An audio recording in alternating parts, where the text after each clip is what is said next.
Well, hello, and a very warm welcome back to the Andrew Ewan Show. The Andrew Ewan and my wonderful guest. It's all about you, really. The wonderful Aline Waits. How are we doing, Aline?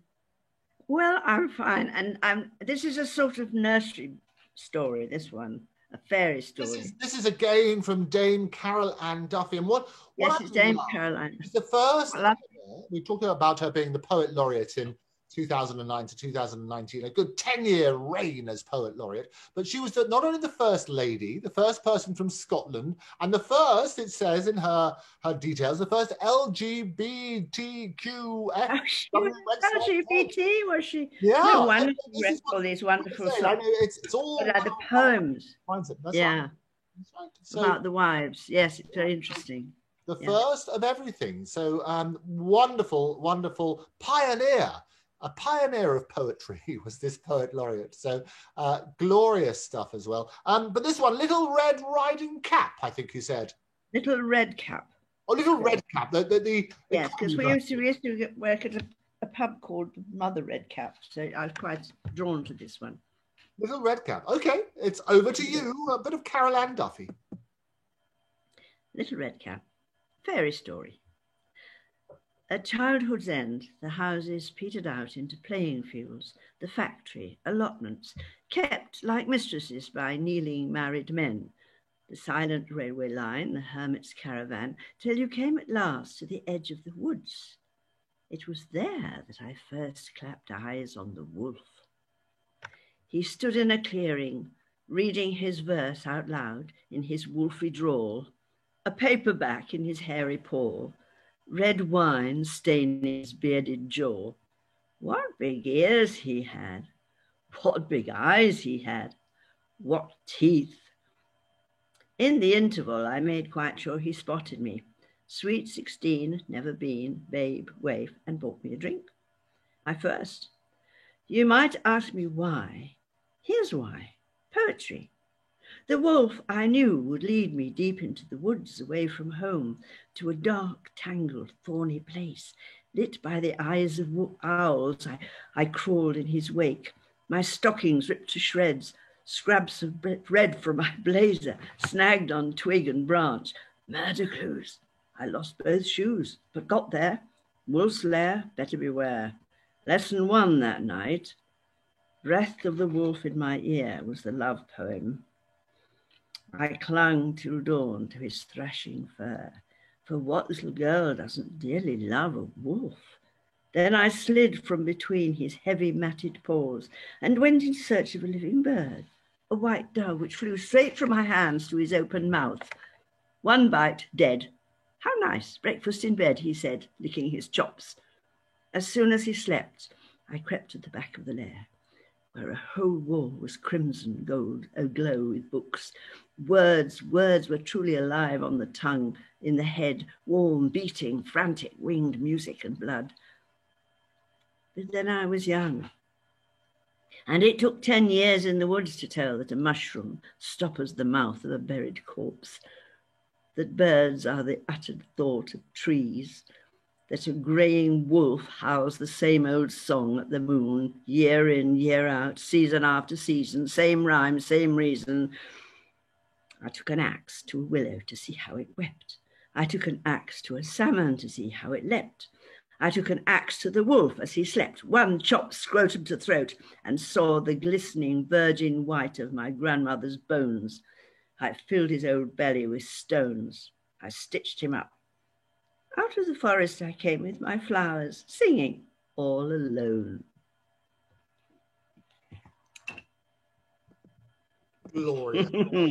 Glorious. We love Dame Carol Ann Duffy. Isn't she wonderful? She's so funny. Stuff. She is I've got a wonderful one called Sisyphus, which you would adore. I would do that some other time. We'll have that next time. We love a bit of Sisyphus. What I also like, do you know she went to the University of Liverpool and she studied philosophy? Yes. So a lot of the time people think, oh, it's all about arts and poetry and stuff like that. And you can hear that in her writing, can't you? Because, yes, of course. Why do people think poets are dumbos? Oh, no, no, no. I don't think they were dumbers, but they think they might have studied English or literature or all that sort of stuff. Oh, I see. Yes, I As know. opposed to philosophy. And this is what I love, because before her, it was Andrew Motion was immediately before her, and after and Simon Armitage obviously succeeded her. But a good 10-year period when she was poet laureate, and as I say, the first lady, the first Scottish lady, and all that sort of stuff. And people like pioneers, and I think it's Well, I had, yes, philosophy. I mean, that's what her poems are about. I mean, they're very funny, about funny people. Yeah. And Miles, Smiles and Smiles from Glasgow. That's what they used to say, didn't they? Glasgow is smiles better, wasn't that the phrase? Glasgow smiles better. I think that's what they used to say. I like Glasgow, actually, because I loved getting to the station, Sauchiehall Street, all lit up in the middle of the night. And nobody else used to do that in those days, when the olden days. But Sauchiehall Street always had the lights on at night. And it was really nice to get there. And the people there, and the people in Scotland generally is brilliant. I love it. I love my time up there. We got married in Scotland, as you know, and it's absolutely delight. And we're spoiled rotten. I'll tell you what, we have pockets of wonderfulness throughout this glorious United Kingdom. And that's what I love. Go and explore. People talk about a staycation as people do their next holidays. Exploring different bits of the country when we can is a glorious way to start. That's a good idea, yes. We love it. Dame Carol Ann Duffy, it was a delight. As always, it is to have Aline. You can call me Al. It's very easy. See, people. What is that? What was all that about? Well, no, but people remember this. See, what happens is people remember. We did that whole episode about how to. I know, because I'd put it on again because I thought it was funny. I saw that, which is really helpful because people are still getting David Bowie, Bow as in bow tie. You'll never get it wrong. This is why Al, as in you can call me Al. Al, yes, call me Al. Apple, but you didn't seem to know what I said. Well, I said it was Al all the time. It was Al all the time. But people will remember. All the time. I'm your pal, buddy. Can you spare a dime? Yes, I know. It's about we were in khaki suits, glee we looked well, swell, doing the Yankee Doodly Dum, half a dozen boots or 500 million boots, marching through hell, and I was the kid with a drum. Say, don't you remember? I'm your pal. I was Al all the time. Yeah, lovely song. There you go, fantastic. So Al all the time, or you can Al Paul. I'm Al all the time. I don't like Al very much was the name, but nevertheless. I know, but it gets people started on the right. I think when you start your name, because if you start incorrectly, like A as in apple, you'll get it wrong. Yes. You've got to work A. If people remembers, you can call me Al, they're going to get Al-Lean, and then it's easy, isn't it, for people to remember? Well, a lot of people used to call me Lean. I see. For a lean, yeah. Yes. A lot of people used to call me Lean, but not after lockdown. I know, this is the problem. And I'm still fasting, and I don't think it's doing me any good at all. But anyway, I was just wondering whether to give it up today.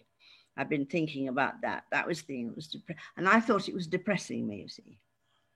Well, it does affect, I tell you, 500 calories, and I've looked at this, 500 calories go to powering your brain. So if you don't get enough nutrition, absolutely.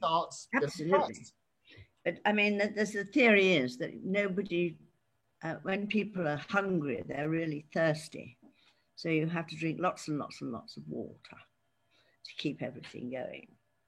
But I know it's quite good because the great thing about it is that it's not, it's all different times. You know, sometimes you fast during the morning and sometimes night and so on. It's all a different time, so that body doesn't get used to sort of doing breakfast, lunch, and supper. You know, thing like that. I think it's good, but I just have been so. But then I had a terrible week, as you know. It was the worst week of my life, practically. I mean, first of all, not getting any sound on the computer when I was supposed to be reviewing this play. And I had to be up all night trying to make it work, you know. And I never did. So I've lost that one because it was only on for 2 days. And then Barry, of course, and, you know, lots of things like that. And then the awful people at the pub. No, he wasn't an author. Man, Barry Booth, but we had some lovely memories, people sharing their memories. We had Dee Palmer Oh, yes. and Barry Have you, Pryor shared memories. did you speak to Dee again? Dee's been in touch again, so Dee hopefully will be coming back on the show and talking about. Oh, good, because he rang me straight away afterwards to tell me the same story all over again. It was great, and I think what I love about it, and I said at the time, is people always speak affectionately once people have gone, and if you say the same whilst they're here, I'm sure they would love to hear these stories and how people really think. You know. Well, I don't know about that. I mean, Barry Cry was quite right when you said, "What is he going to? What would he like? How would he like to be remembered?" And Barry said, "I don't think he'd like to be remembered at all because he was so modest." So we don't know, do we? He would remember the laughs. I think he'd remember the laughs. I think that's right. And they talk about the sense of humour and everything else. And Barry Cryer called Barry Booth a rock musician because you rock. Yes, that was dependable. Good. And I thought that was a lovely phrase. And speak with kindness about that. I have to say that after Robin died, Barry was my rock. That's what they called him, because he was always there to look after me, you know. And he was so sweet, so good. It's all right. I just found another little poem, actually, just now. Very tiny one. Oh, okay. Well, next time, tell us what's. I might do it. I might do it next time. It just depends how I feel, you know. Depends how you feel. Give us the name just in case we can drip feed it. You can temptingly say, is it another one by Carol Ann Duffy? Oh, Caroline Duffy. Yes, that would be Sisyphus. Sisyphus. Well, we'll have Sisyphus next time. That would be a lovely one. I did Rip Van Winkle, didn't I? Yes, I did. But I mean, she did Pope Joan as well. I mean, there's so many. They're all the old thing. Oh, Sisyphus is great because we can put that. Sisyphus is very, and Salome. There's one about Salome, which is funny as well. Fantastic. We will do that all next time. But for now, thank you very much for joining me. And there's loads of stuff. And then Small Dorothy. There's lots more Dorothy, of course. We will carry on. This series will run and run and run. We get our daily dose of Dorothy and our daily dose of Duffy. I love it. We're going to do both. Daily dose of Duffy, and Dorothy. Fantastic. Lovely, darling. So very nice to be here. And, you know, I'm getting over that last week. It was horrible. Yeah. Horrible week. I know. And it's a delight to see you. For now, thank you for joining us. We'll see you next time. Thank you. Bye-bye.